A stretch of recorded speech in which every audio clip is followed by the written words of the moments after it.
Welcome to Continuing Mobile Education for Emergency Medical Services Providers.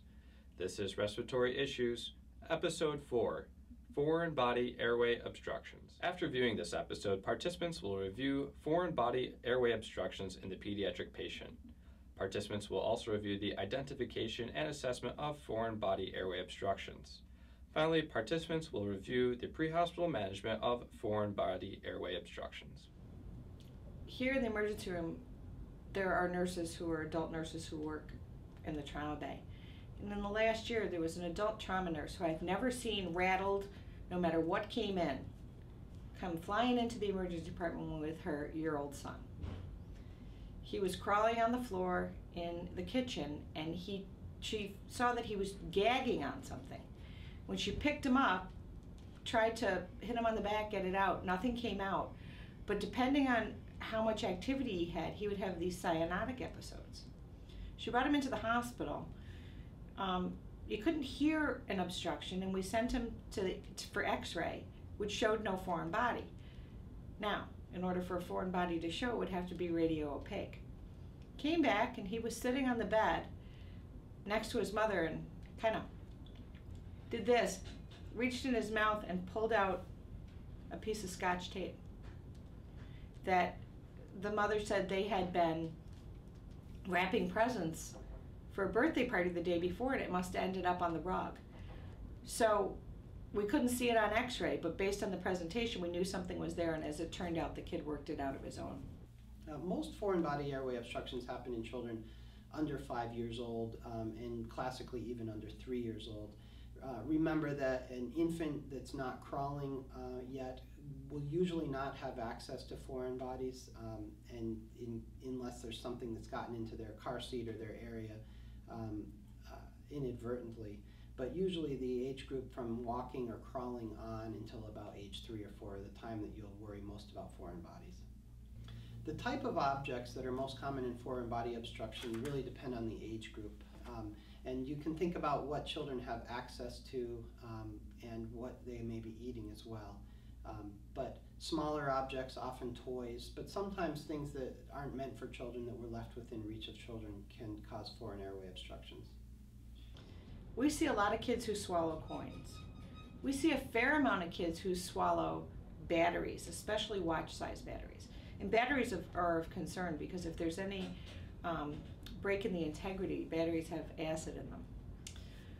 We see a lot of toys.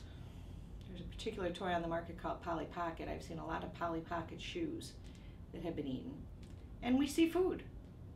We see kids who swallow a big piece of steak or a big piece of chicken. Popcorn, especially in little children who don't know enough to chew it. These are the kinds of things we see most frequently. Most medications now for children are available in a suspension or a liquid form, but swallowing of tablets or capsules for children, they can become an airway issue. Foreign body airway obstructions are most prevalent in children between the time they can crawl and age 5. Objects that cause obstructions vary between the age groups, but they include toys, coins, batteries, and food. It would be nice if every foreign body obstruction of the airway, when you went on a call, the parent could tell you exactly what it is that the child took in, but unfortunately that's not the case. Kids, especially toddlers, will stick anything in their mouth. They become human piggy banks. They like batteries.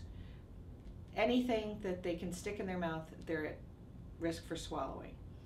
Toys. Very often, to identify that they've had a foreign body, you'll see that the kid's working harder, but when you listen to breath sounds, there'll be absent breath sounds in a certain area, and that's where that's stuck. So you'll listen in the different areas, and you'll hear that maybe in the upper lobe you're not hearing anything, and that's where the foreign body is located. Foreign body obstructions in the pediatric population can be very ominous and very serious. These kids explore their worlds by putting things in their mouth, toys, small objects they may come across, and they might present stridulous. They may present with increased work of breathing or maybe even apneic. You need to, part of your ABCs, recognize the acute life-threatening situation. Different lung sounds can be heard with foreign body airway obstructions. Of course, the most classic that we think of would be stridor, because we think of the airway obstruction causing a high-pitched noise. But in children, you have to remember that often the airway obstruction is more subtle.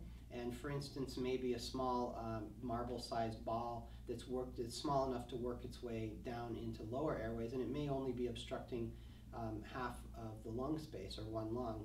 And when that happens, you have to look for more subtle causes like increased work of breathing, tachypnea, and lower oxygen saturation or coughing. It's very important that if you have a foreign body in a pediatric patient that you keep the child as calm as possible. My personal recommendation would be that you do not put an IV in this child and you do not do any invasive procedures that would make the child cry. It's important that these kids are comfortable, that their parents are near them. And this might be one of the few exceptions where you leave that kid sitting on the mom's lap, because the risk of them being upset and getting that obstruction worse or further into their airway is always a big risk. Identification of a foreign body airway obstruction includes auscultation of the lungs for diminished lung sounds, listening for stridor, looking for increased work of breathing, or observing apnea. Obstructions in the lower airway can present as respiratory distress. Pre-hospital management of foreign body airway obstructions is primarily supportive care. If it's a complete obstruction, of course, you want to do all of the attempts at removing following your BLS protocols. If you're an advanced life support provider and those fail, then you can try direct visualization and see if there's an object that you can move. If you have partial airway obstruction with stridor, it's best not to try to remove the object unless there's some airway compromise that's causing decreased oxygenation, in which case you'd want to try either chest thrusts or back blows or Heimlich maneuver, depending on the age range. To manage these kids with the obstructed airway or partially obstructed airway is listen for stridor, supportive measures if you can ventilate around the object, remove it if you have to, and just try not to, if you have a partially obstructed airway, try not to make it completely obstructed. The management of a pediatric airway obstruction versus the adult is you got to think it may be a foreign body in the pediatric, or it may be a process such as epiglottitis. These types of things like epiglottitis do not affect adults as severely because their airway is much larger, and adults can tend to rationalize a little better. About a month ago, we saw a 2-year-old child who put some pennies in his mouth, tried to swallow them. Came in presenting bolt upright, drooling, not really stridorous, satting fine, 100% on room air, but just looked anxious. We were unable to locate the pennies around, thought maybe he swallowed it down.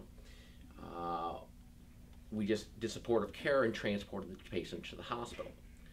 What we found out was those pennies were actually stuck between the esophagus and the trachea just below the glottic opening.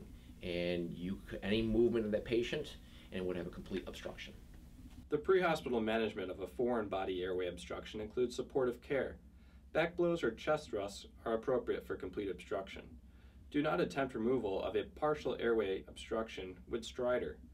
ALS can use direct visualization when an object is completely obstructed and all BLS procedures have been exhausted. After viewing this episode, participants will review foreign body airway obstructions in the pediatric patient. Participants will also review the identification and assessment of foreign body airway obstructions. Finally, participants will review the pre-hospital management of foreign body airway obstructions.